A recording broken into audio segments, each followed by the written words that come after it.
Hello, and you are listening to The Professional Artist. I am Echo Chernik, and we are broadcasting live on the United Public Radio Network, 1077 FM in New Orleans, simulcast on YouTube and Facebook. Please like, follow, subscribe, and ring the notification bell. And today, my guest is Bren-EYE-zee, and he is a good friend of mine and an awesome artist. And I'm so happy to have you on today, Bruce. How are you doing today? Doing great. It's good to be on, Echo. Awesome, awesome. He is a master of just the landscape and these awesome universes. You can create like these fantastic, just amazing, like I can do I know the female body. I can do the landscape of the beautiful woman, but I cannot do like universes and Right. landscapes the way that you can. So A lot of world building for me, yeah. yeah, I can't build worlds. I can build breasts. I can build buttocks. I can build thighs, but I can't build universes the way you can. Well, So in some respects, the human body being the tougher thing to build because we are so easily thrown into uncanny valley when it comes to that. If you get it wrong, we know what bodies look like. Alien worlds, not so much. I get to make stuff up as I go along. And then try and figure out why it makes sense. So tell us, all right, so tell us where you started and where did your journey start, and how did you end up where you are in alien worlds? Sure.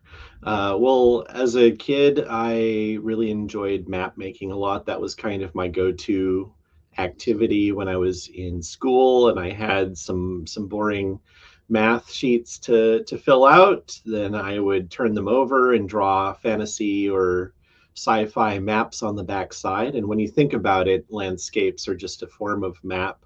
It's still a very similar type of storytelling. You're just turning the perspective a little bit. So that's really where I got my start. Then I went to University of Michigan and studied scientific illustration. I was already kind of interested in possibly doing science fiction and fantasy illustration someday. But looking at my options for learning the skills that I needed, I was like, okay, scientific illustration is going to teach me all the observational skills, the drawing skills. I can leverage things like an understanding of biology and how to represent that to create, monsters and things of that nature, and understanding illustrating ecosystems to do landscapes. So that's kind of how I got into this. But it wasn't that easy, of course. So after college, I was looking around trying to see how I could bridge into that career that I wanted, and I wasn't seeing the bridge at that time. So I went to China and I taught English for 6 years, and I scratched other itches of writing and traveling and getting lots of inspiration. And eventually there were resources popping up probably around like 2010 or thereabouts, stuff like Gurney Journey and Muddy Colors and online tutorials and things where people were talking about the business of art and what you had to do and all of the hard skills involved with illustration, the process of it. And I was able to then really kind of start my career proper. China must have been really cool though, because China is it's so big and it's just such a beautiful country. Yeah, it's a subcontinent in its own right, really, with the size of it, and lots of national parks, lots of ancient history to explore. And of course, I didn't just limit myself to China. I traveled to the Philippines and Mongolia and Myanmar and various things like that. So it was a nice jumping off point for a lot of cool places too. Did you do a lot of sketching? Yeah, I did a fair bit of sketching. I did some painting, mostly like watercolors or gouache, I think, at the time. So a little bit of field sketching. Oh, cool. Yeah, I find it hard to sketch in the field. I don't know. I just It's definitely its own subset of skills. I had actually done a field sketching class in college back when I was with the scientific illustration crew. They had a series of classes they would do every few years where they would go abroad to some location, or sometimes they would go to like national parks in the US. And they did one in Southern Africa. And so I saved up to be able to do that. And we got to sketch hippos in the Zambezi and things of that nature. Oh, wow, you've been all over the place. So Yeah, the travel fee probably another thing that feeds into my love of landscapes. yeah. So I like taking photographs when I travel. I take a lot of photographs, a lot of photographs. Me too. Yeah. So, and then I reference back my photographs a lot. But sitting still to sketch, I get too distracted by wanting to take photographs. Right. But I take a ton of photographs. Just like I'm constantly like, wait a minute, I got to take this. Well, and they're worth their weight in gold these days with Google image search becoming crummy and full of AI rather than actual images. So yeah, having your own reference library of all the places you've been and all the neat things that you encounter there, all the textures of it, very, very helpful. That is true. That's really important. Yeah, when you go into Google and you try to search something, a lot of what pops up is AI.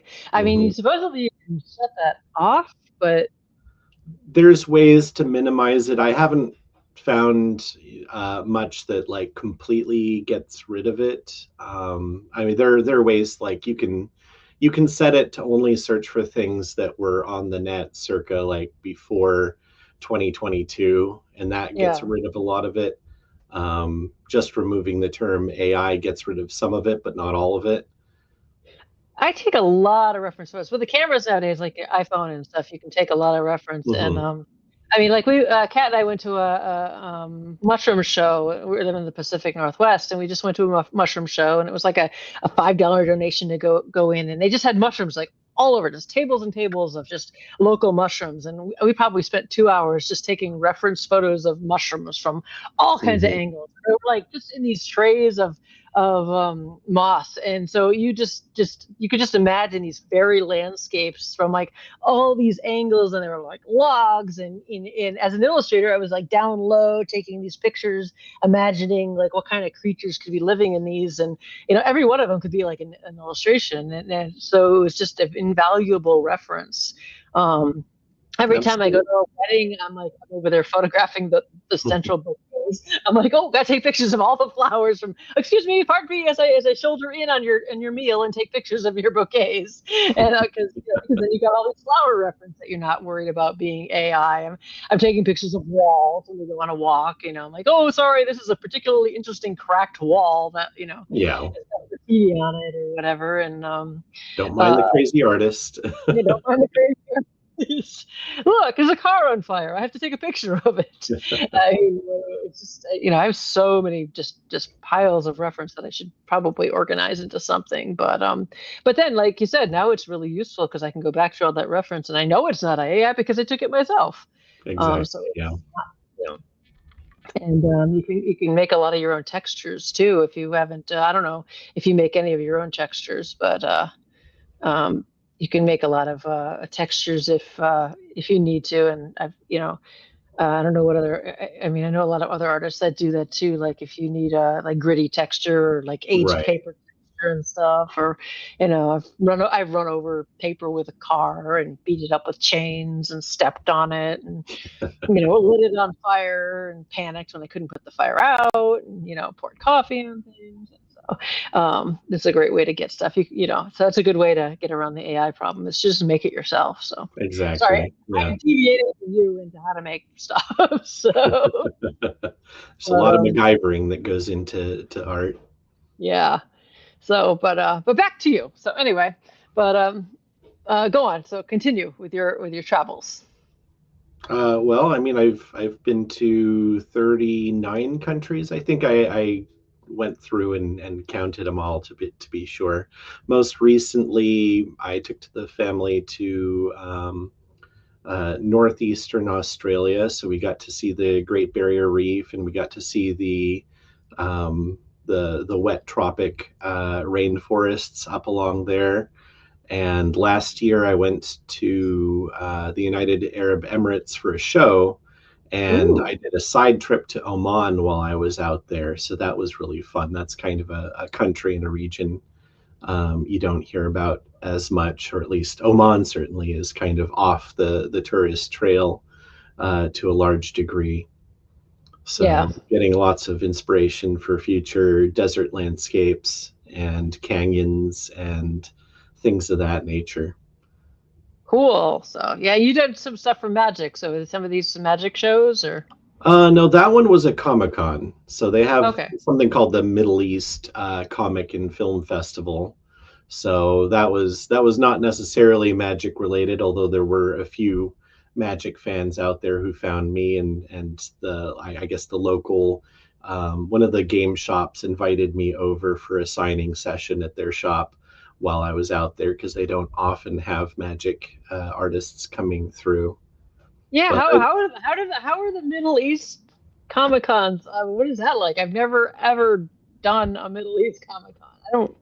How are they compared to the ones here? I mean, it was pretty similar. I like they've clearly gone and taken notes from things like San Diego. They're trying to set up their own version of it. It was a little expensive getting there, so I did make a profit in the end, but it wasn't like a vast profit by any means. Up through the last day, I thought that I was going to be breaking even on the whole trip, but it ended up being profitable. Well, Um, sometimes un- when you travel to like Europe or when you travel, it's you don't make a lot of money, but you travel. So yeah, there are other benefits to it. I mean, paying for a trip to the Middle East and to go visit some places and get some reference certainly is its own value. Unfortunately, that particular show likes to schedule itself the same weekend as Emerald City Comic Con uh, here in Seattle, which is one of my main tentpole shows that I always intend to do each year. So I'm not sure if I'll be doing the Middle East Film and Comic Festival soon again for that reason, but it was a lot of fun. yeah, yeah. Home shows are always more profitable because you don't have the expenses. So Exactly. Yeah. yeah. So now I think I first met you at when you were a winner at the Illustrators of the Future, Volume 34. Correct. Yes. Ha. This was 2018, maybe something like that. Yes, pre-plague. So, Yes. A different but world. yeah, is I remember they do a really good job when you're a winner there. Maliva, the editor, does a really good job of pairing each of the winners with a story to illustrate based on your strengths as your style as an illustrator, and you as an atmosphere and world builder. She paired you with a really good story that just lets you just fly with a illustrating just a really great universe. I remember with all the sunflowers and everything. And she tries to pair everybody with a story. Like if you do dragons, she tries to give you a story that has dragons. Or if you do people, she tries to give you something with people. Or with monsters, if you do monsters. And she gave you one that had like a universe. And you did an excellent job on that. And that was just such a great illustration. So Yeah, that was a fun one. It was well, it was the sunflowers, but also it was these flying fields that are kind of covering large portions of the sky, and then we just have this one little normal sunflower field kind of eking out in existence amid the future landscape. So that was fun, and I know that the author of the piece really appreciated my take on her yeah, work. she Um, really. But I like how they always pair you. They try to pair you with something you're comfortable with. right. They don't try to like. They're like, okay, now you get to do monsters, and you're like, I don't do monsters.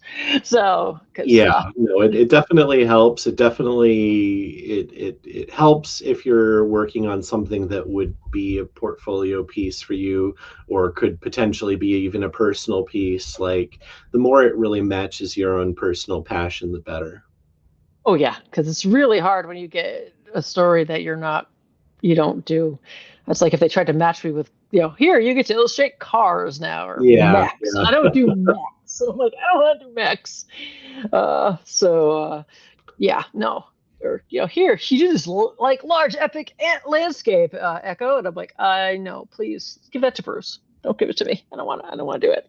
So yeah. Unfortunately, it does sometimes happen with clients that you'll get something that is out of the wheelhouse. And I think, at least in my case, it's often because they're like, oh, well, you're perfect for this because there's an amazing landscape in the background, but we yeah. have this thing in the foreground. Like somehow I've managed to do 2 trains for Dungeons and Dragons now, and that was not on my bingo card anywhere for sure.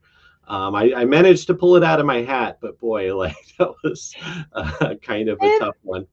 It challenges you as an artist, and I think it's good for you. It forces you to grow. If you don't take on projects that Sure, force you to grow, you'll never know what you can be capable of. Sometimes you learn that, hey, I like illustrating this, and sometimes you find I don't ever want to do that ever again. In which case, don't put it in your portfolio because you don't want to do it again. Don't put it in your book. Just be like, okay, that's great. yeah, Let's not talk about exactly. this. But yeah, because you just feel like, all right, I did it, I got paid for it, and we will not show this to anyone. But but yeah, but sometimes you find, hey, I'm actually pretty good at that, and it builds you as an artist, and you get good at stuff you weren't necessarily comfortable with. But so are you good at trains now? I have a way of doing trains. I can lean on some Blender skills and things to pull it off. I would say it's not necessarily my favorite subject matter ever, but my son really appreciated me working on trains because he was very into, Thomas the Train Engine and all that sort of stuff. So while I was working on that piece, he was very excited about it. So you ready to do a whole series of trains now? I can recommend all the train pieces to you. If I No, get trains. no. Oh, I know, just the guy who do trains. You Yeah, got you got a book of trains? Oh, I know just the guy. So yeah, it's strangely like at one time, just to kind of sort of solidify it in my own mind, I had listed on my whiteboard in the office, like from top to bottom, like, okay, here are the things that I feel most appropriate, and what are the things that are least appropriate for me. And like transportation and mechs were probably at the very bottom of the list. no Max, no Max. And somehow I ended up being a transportation guy.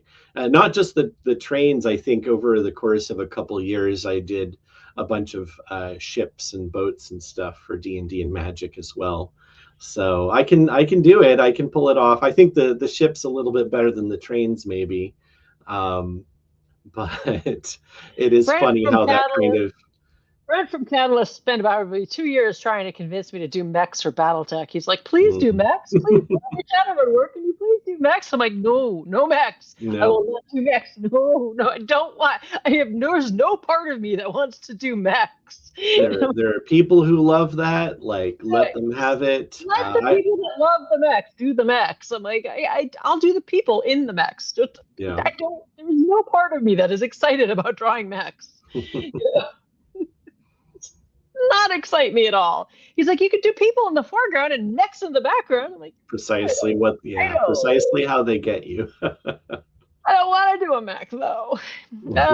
He finally got me to do like a painting of like a pinup on like the nose of a mech. I'm like, okay, I'll do that. Fine. I'll do a nose art on the mech. So, but yeah. So speaking of Blender, so is that you work in Blender and?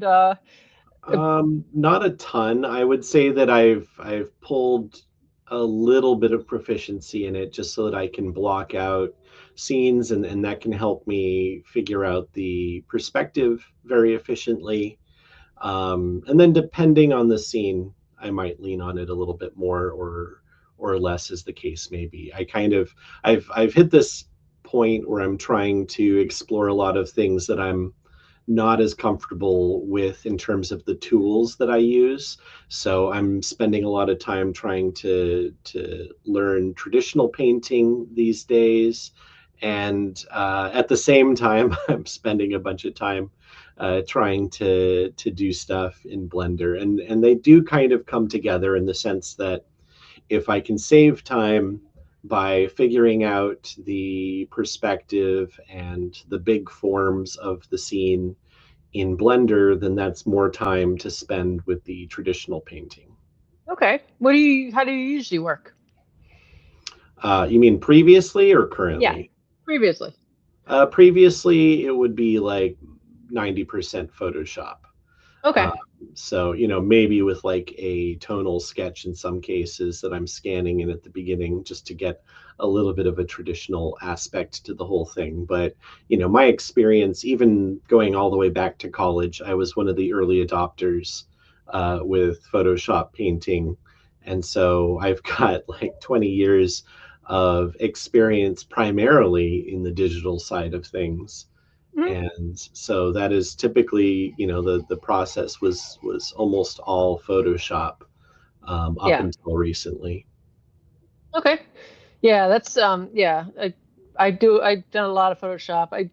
I started off doing traditional, then I did digital for a long, long, long time, and then now I'm doing digital and traditional. That's part of the reason I never got into any magic cards, is because at the time that I had a chance to do magic cards, I was doing digital and they weren't accepting digital at all. Right. But then Yeah. I think they started when you were doing them. But Well, probably a bit before when I started, but like, yeah, I mean, yeah. roughly over Yeah. that decade anyway. Yeah, Um, when I was back when I was at the early days of them, when I had my shot at doing them, they were like no digital, zero, nada, and I was like not doing that. I was only doing digital then, so I was like, and so ironically, now for their Universes Beyond line of products, it's usually just digital that yeah, they want for those. yeah, and they were totally no digital, nope, nope, Mhm. nope, nope. So and now there's so many people that want to do magic that I'm like, it's somebody else's dream, so I don't even bother, That's trying. that's entirely fair. I do feel like that particular company and product in general has had a tendency to pull a lot of artists out of their natural orbit. Just it's this kind of like gravitational well that Yeah. sucks people in, and so if you don't already have like a strong sense of who you are as an artist and what you want to do, that can really cause some problems for your development as an artist even. And so I think the better approach with magic is just to do your thing, and if they come to you wanting your thing for it, all the Mhm. better. Yeah. um, Yeah, I think if I'd been pulled into it early on, my career probably would have gone a different direction. I you know went into advertising instead, and it mhm. went a great direction, but it would have gone different if I'd been pulled into it. Yeah. So it's definitely would have affected it. So it's probably good it didn't, but I don't know. Yeah, but you're right. It does have a gravitational pull. That is for sure. So probably better to do what you do, and then Yeah, it's thanks. always good to do what you do, and then let people come to you. That's always very Exactly. good advice. Yeah, I Um, mean, I definitely, there was a point, I think I went to IMC one year. Cynthia Shepherd was one of the people there who was giving critiques, and so I was definitely thinking about Magic as a potential client at that time. But I remember them saying, or at least I remember Dan Dos Santos chiming in that that they already had their landscape guy, and so I should probably focus more on doing character stuff so that if I wanted to do magic. And I'm like, no, I want to do landscapes. I'm going to do landscapes. If they don't need that, then I'll find other clients. It's mhm. fine. Like, I'm going to be true to myself. And Cynthia was to her credit, very receptive to that, and was like, okay, let's make you the best landscape artist that you can be, and Absolutely. focus on that. And then 3 years later, they came emailing me out of the blue because they needed alien landscapes for one of the sets that was coming up. Yeah, So it's how it should work. absolutely. Don't try to fit into, what somebody else wants. I mean, unless Unless it's I mean, unless it's something you really, I mean, unless it's something you really, really want. I mean, you can do it if that's your choice and that's what you know. I mean, I'm not saying don't. I mean, if it's What something that you really want, you can, but you have to make that choice for yourself. in regards to that, the advice I usually give to artists is to focus on what you want to make rather than what you want to consume when it Yeah. comes to looking for the clients for you. Like, it's entirely fine to appreciate a product from afar rather than being intimately involved in it. In some cases, being intimately involved in making the product that you love might actually ruin your love for that thing. Oh So yeah. it's better that it comes to you because they need you for who you are rather than conforming to fit what you think that they want. And in the cases of some artists, they conformed to what they thought that a product like Magic or D&D wanted at the time, and then what it wanted over time has actually changed. Now there's a wider style gamut of what they're hiring for, and if they had actually followed their natural trajectory as an artist and developed a stronger personal voice, they might actually have a better chance of getting in now that the product has come around to the other sorts of styles that it wasn't hiring before. Hmm. Yeah. No, absolutely, and you don't want to ruin something that you love either. Yeah. So, Lazarus and I play a lot of Shadowrun. We've been playing that for like, oh gosh, since we met, I think Hmm. almost what 25, 30 years now. And he got offered a long time ago, like 20 years ago. He got or so 15 years ago. I don't know. He got offered the job as the art director for the Shadowrun line, and we talked about it. We were like, and he's like, well, do I want to do this? We talked about it, and I was like, I don't think you do because we play this and we love this, and that might ruin it for us, and it might ruin it for you. And we decided ultimately to turn it down because I'm like, do we really want to do that? Because this is what we really enjoy, and so ultimately we decided that no, we don't want to. We just want to just keep this for fun and not keep it for a job, Yeah. because there's Let sometimes some you just things be play. let something stay play, and so but so sometimes things have to be work and sometimes things have to stay play. So but yeah, you're right. Just stay true to like the kind of work that you want to do, and let them come to you. Um but definitely important to have goals for the kind of work that you want to do and you want to head for, and let bend the industry to the way you think it should be.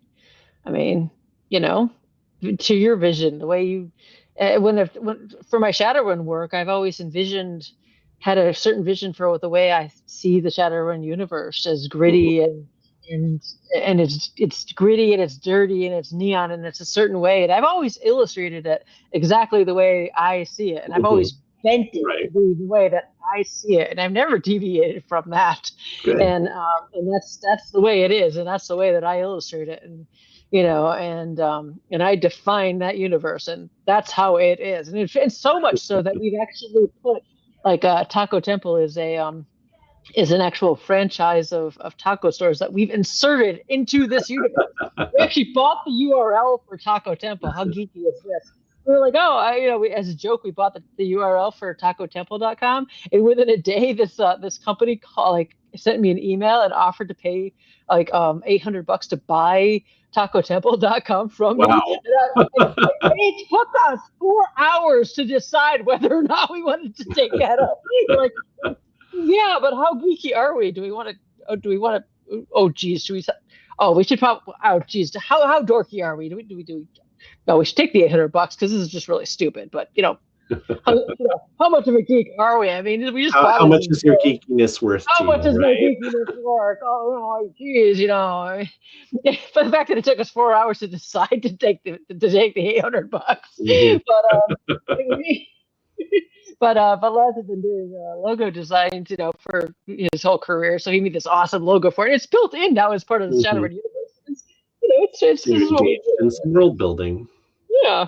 So But you just do it. It's just what happens when artists get with something that they love doing. You just make it, and you end up building things around what you love. So what kind of projects are you working on? Well, I have a personal IP that I've been developing on my Patreon called The 12 Continents. Ooh.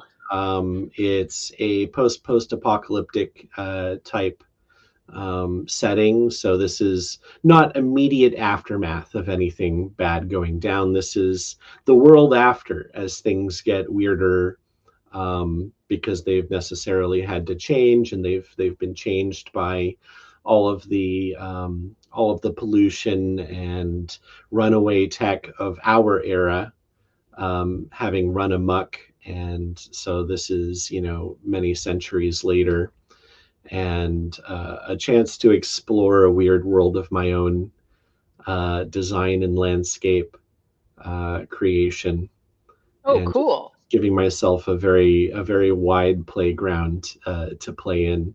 So one of the first sort of forays into that I did was a series of pieces that I did reimagining Frankenstein's monster in this world. So the story, as I've got it, is that humanity kind of broke this world and then departed, at least the humanity that remained fully human as we think of it, and left behind this creation that kind of popped out of the machines after they were gone, and is trying to reckon with the loss of his creators and his place in this new world. So I did a whole series of personal pieces, and they're probably some of my very best work, and instrumental in getting some of the clients that I've gotten more recently. But I'm hoping to get more back to doing that project a lot more, and building out more locations that I've had in mind. This is a setting that I've been sort of developing for probably, yeah, nearly 20 years now, because I started having the first ideas in college, and I was going to write a novel initially.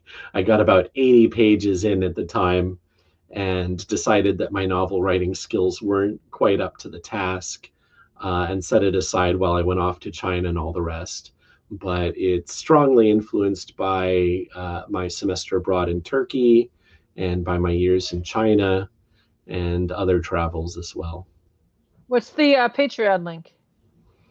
It should just be patreon.com/Bruce Brenneise.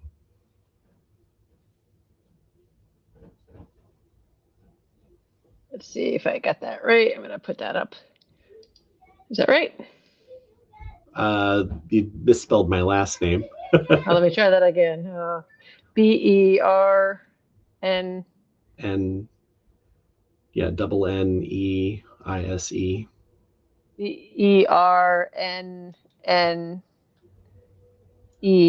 Oh, you spell your last name. Bruce. Yes.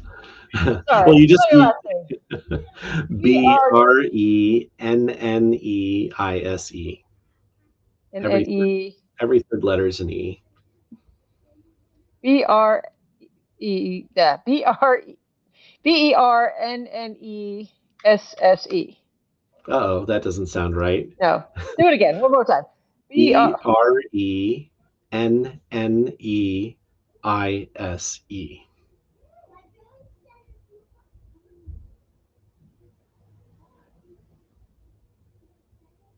Okay, I'm not spelling this right. Okay, let me work on that. I'll get it up there. Yeah, keep talking. All right. So anyway, that's one of the projects that I've been working on. On the client side, it's mostly work for D&D and Magic the Gathering these days. And so I get to work on a wide variety of different settings. Some of the ones that are most meaningful to me, kind of like your Shadowrun work is for you, are the settings that I grew up reading, stuff like Dragonlance and Planescape and the Forgotten Realms. So I get to revisit the settings that I read when I was a kid. So that's a lot of fun. Well, that's cool. You got it. Ha ha. The elusive and difficult last name. On the plus side, it's a very unique last name. So unlike a lot of people, I don't have to fight over social media handles and things. Yeah, that is a tough last name. There, how's that? That looks good. All right. Brenneise. You got it. Wow, that is a tough one. Jeez. Yeah, you don't have to fight over things, do you? So, got it. So, yeah. So, yeah. Speaking of which, we're on. Everybody's flocking over to Blue Sky, so now you have your Blue Sky handle up there as well. Yep, that seems to be the growing place, and it's currently maybe the only social media that I'm like actively updating on the regular, at least for like, public facing type stuff. I've certainly got Discord and Facebook. I've got, more like personal connections and that kind of thing going on. But as far as like something to reach the masses and make sure my art gets out there, Blue Sky looks nice. Twitter's recently implemented something where they're just going to scrape the whole platform for Yeah, the I haven't resident. been following everything. Twitter's going to be scraping like everybody's art for As training of AI. November 15th, the terms changed to allow them to do that. And, honestly, they were probably already scraping it, but, I don't have to actively let them. So, kind of reducing my presence there and increasing it on Blue Sky makes a lot of sense. So any artists that aren't over on Blue Sky, everybody's gone over to Blue Sky. That's where all the artists are. So if you're Yeah, all well, there was go. an absolute tidal wave of artists right around the November 15th and the days running up to it and the days right after it as people did so. So a lot of the same artists that you enjoy following on any other platform have been very active there. I've also been enjoying Kara.app. Yes. But that one's a little bit more of a replacement for ArtStation. So it's a little bit more peer-to-peer, like a place to build a portfolio for art directors to peruse and that kind of thing. Whereas I feel like Blue Sky is a little bit more general public. And Yeah, I so, was wondering. I've heard less about Kara lately than I have about Blue Sky. So that's why I was wondering why all of a sudden I haven't heard anything about Kara. well, essentially everything kind of has, these social media platforms grow in fits and spurts. And I think that's always been the case. People often forget about it in the case of something like Twitter or Facebook, just because they've been around for so long. They don't necessarily remember what it was like in the early era when, I joined Facebook, for example, back in like 2004, 2005, when it was only open to basically like students and maybe staff who were at various elite schools, like I think the Ivies and the public Ivies, and then they expanded it to other universities. You could, if you had a university association or even university email, you could join. Like, that's what the early stages of that platform looked like. And so you're going to see things like that with new platforms that are trying to take the title, like Kara and Blue Sky and so on. So I hope that they're both successful. They do seem to have the right intent, at least. I just got on Instagram Threads, and that seems to be working really well. I don't know if you got on that. I haven't done Threads, mainly because Zuckerberg and Facebook have made it clear that they intend to scrape all their holdings as well. So I don't really feel incentivized to invest more of my time with any of their properties. I also think like Facebook never should have been allowed to buy Instagram. Those should never have been conjoined in the first place. So supporting the evil empire, as it were, is not very exciting to me.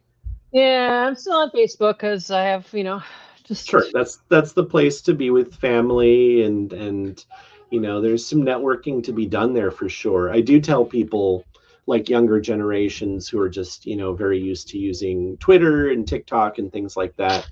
It's like, okay, think about the average age of the art directors and hiring managers who can hire you for projects, and think about which social media platforms they started with and are most ensconced in.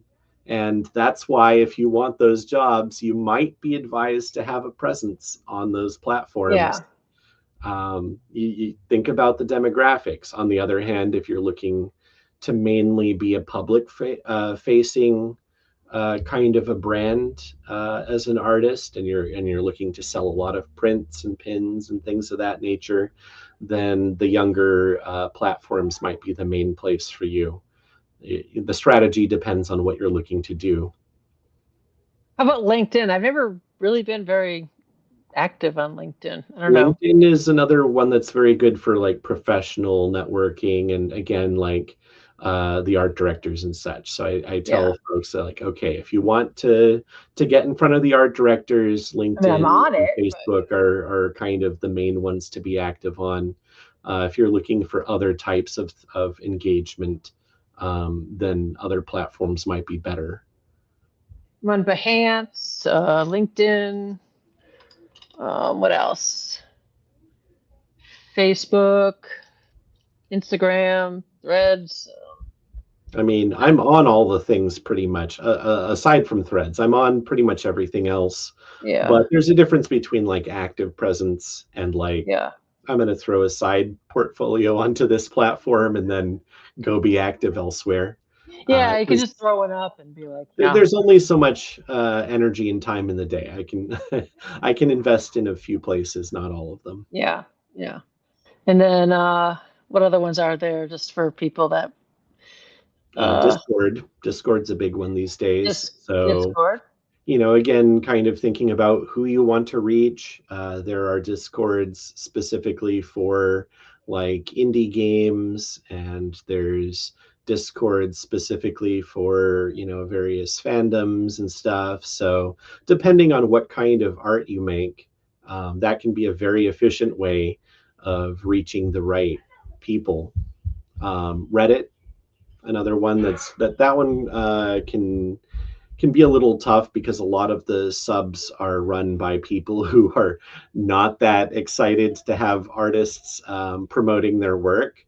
So I found that it's weird. you kind of have to cultivate the right places, because they're not all created equal. Some of them are much more friendly to artists than others. As an official artist for some IPs, things like Magic and D&D and The Witcher, for example. Some of those subs, I'll be like, hey, I'm an official artist for this product. In what way are you going to be okay with me engaging with this? And you reach out to the moderators and see if there's some negotiable ground that you can reach. Some of them are much nicer than others as far as that goes. But the thing to keep in mind, as far as like what an artist wants from these kinds of platforms, is a minimum of algorithmic middle management between us and our audience. And so that is a nice thing about Discord and Reddit, is that if you can find the right ways to engage with them, you're not having to worry about algorithmic suppression of what you're sharing with people. And Yep. you can potentially link and give calls to action and let people know that you have a product related to their favorite thing, and be able to make a living as an artist thereby. I mean, my Kickstarter that I ran, uh, 2019, so some years back now, its most successful feed in was Reddit. Actually, it was the Slay the Spire Reddit for the Slay Really? the Spire playmat that I did. So having the right audience there, and not having someone say, okay, well, you mentioned the wrong words, so now no one's going to see it. makes a huge difference. Wow, because sometimes I found the Reddit forums, they're kind of like, oh, they don't like it if you try to promote your own art. So I guess that you're right. It depends on the moderator. Yeah, finding the right moderators, and sometimes for some fandoms, there's also multiple subs for that fandom. So one might not like artists very much, and another might be more friendly to artists. Yeah. So it's worth And investigating. but if you get some fans that really like you, they'll do all the work for you too. Oh, absolutely. Yeah, I've definitely had, and I've also had the benefit of people posting on there about, meeting me at a convention or products that they got from me and how excited they were. And that also led to a lot of sales Oh, over the years.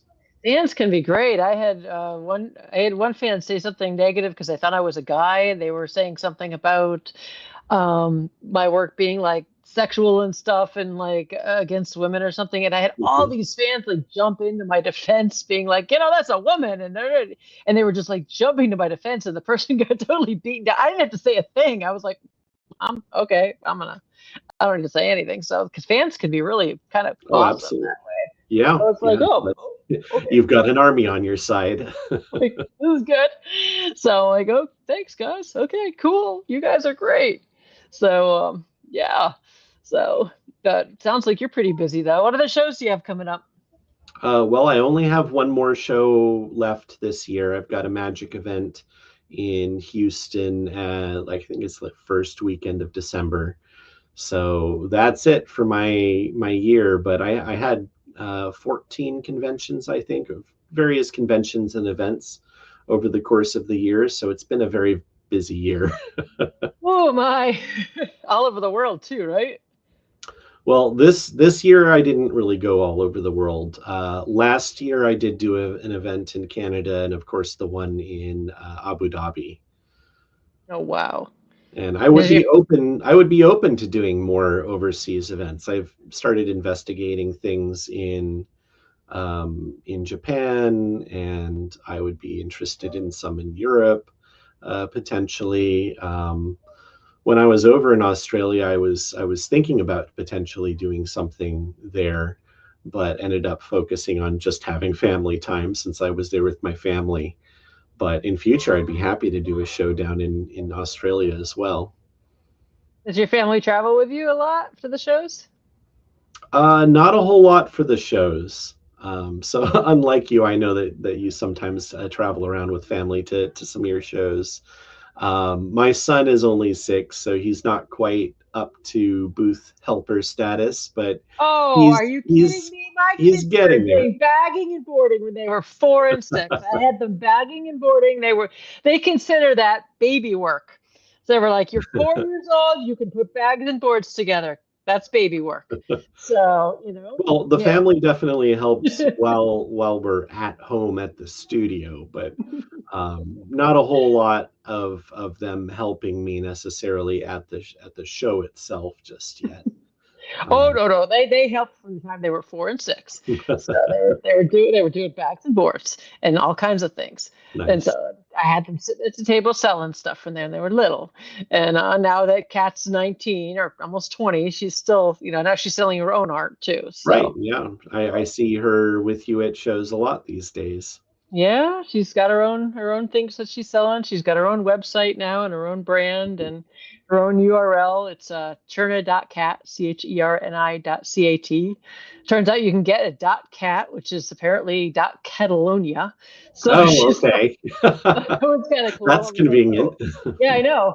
And so she's doing really well. It's her first year out, so doing a professional art thing. So but yeah, she's like, I'm gonna do this, so I want to, jump right in. So yeah.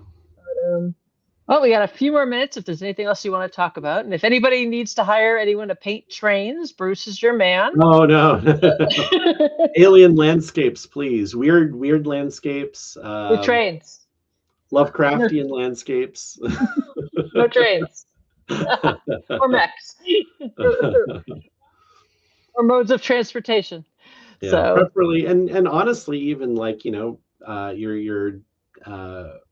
although I'm best known for the weirder and more alien kinds of landscapes, I have nothing against just a standard, kind of fantasy landscape with mountains and cliffs and so on.